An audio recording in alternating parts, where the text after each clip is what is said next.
Hello everyone, welcome to my channel. I hope everyone is having a wonderful day. Before starting the video, please go ahead and hit the subscribe button and give this video a like up. The emotional drama continues on The Young and the Restless, as Jill Abbott refuses to leave Genoa City with unfinished business.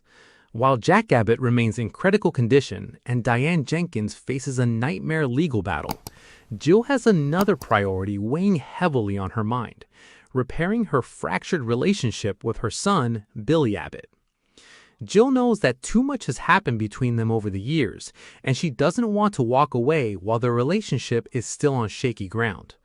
Before she heads out of town, she wants to make peace with Billy and make sure they are finally moving in the right direction. At the same time, she's deeply concerned about Jack's condition and refuses to leave until she knows he's going to pull through. After Billy walks away from a tense conversation, Sally Spectra steps in and tries to ease the tension between mother and son. Sally understands how important family is to Billy, even if he doesn't always admit it. She encourages Jill to stay hopeful, believing there's still a chance they can repair the damage before she leaves Genoa City. Meanwhile, over at the legal front, Michael Baldwin finds himself in a heated confrontation with District Attorney Christine Williams-Romalotti. Michael is stunned that Christine seems completely unwilling to consider Patty Williams as the obvious suspect in Jack's brutal stabbing. Given Patty's long history of mental illness, violence, and dangerous obsession with Jack, Michael believes the answer is staring everyone in the face. Instead, Christine insists that Patty was properly evaluated and legally released from the psychiatric hospital. According to Christine, Patty's version of events line up with the investigation, making Diane the prime suspect. Michael strongly disagrees. He argues that Patty's version of events is riddled with contradictions and simply doesn't make sense.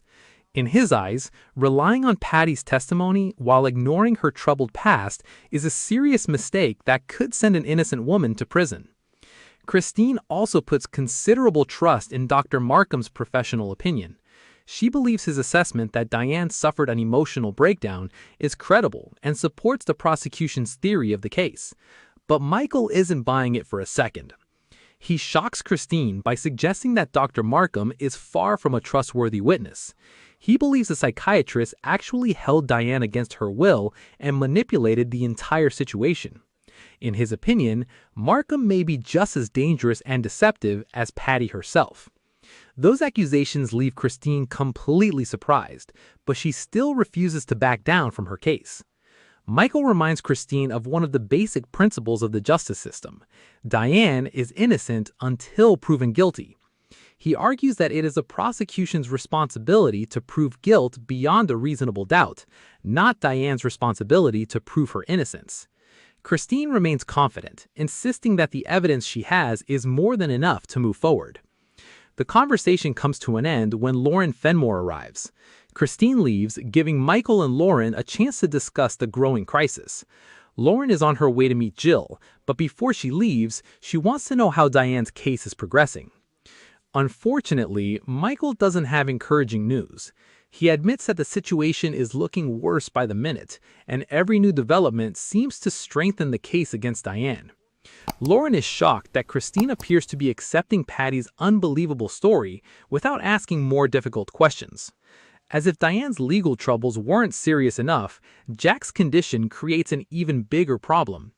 If Jack remains unconscious, he can't tell investigators what really happened. Even more frightening is the possibility that he may never wake up at all.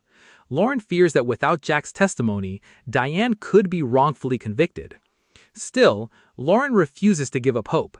She believes Michael will uncover the truth, expose the flaws in the investigation, and find the evidence needed to clear Diane's name before it's too late.